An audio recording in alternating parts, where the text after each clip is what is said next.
माँ श्री विमलेश दुबे की प्रस्तुति।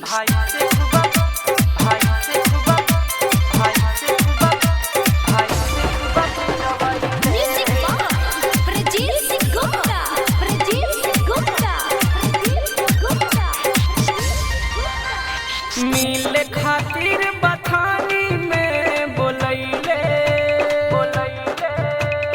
मिले खातिर बथानी में बोलैले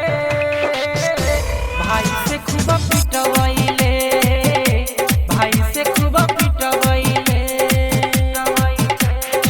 मिले खातिर बथानी में बोलैले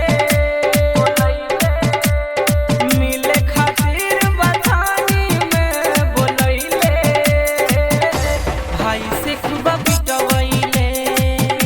भाई से खूब पिटवैले भाई से खूब पिटवैले भाई से खूब पिटवैले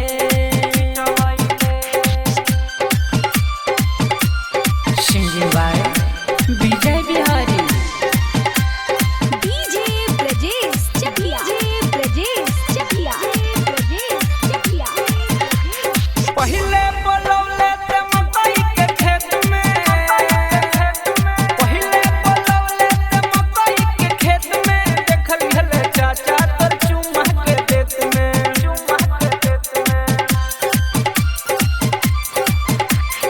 आशा जवन रहे नहीं पुरैले आशा जवन रहे नहीं पुरैले चाचा से खूब पिटवैले भाई से खूब पिटवैले म्यूजिक बाय ब्रजेश गुप्ता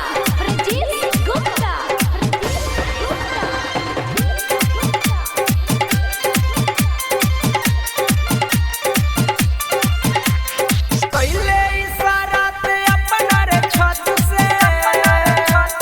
पहिले इशारा ते अपना रे छत से केहू न घर बहवे आवत झट से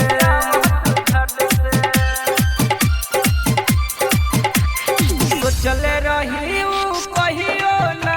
ते कइले सोचले रही ऊ कहियो ना ते कइले पापा से खूब पिटवैले भाई से खूब पिटवैले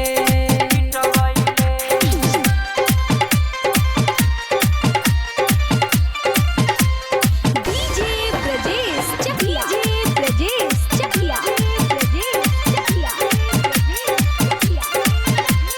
मुमताज सुजीता रहेले से हट के मुमताज सुजीता रहेले से हट के दिहले नमाज ते विजय के सट के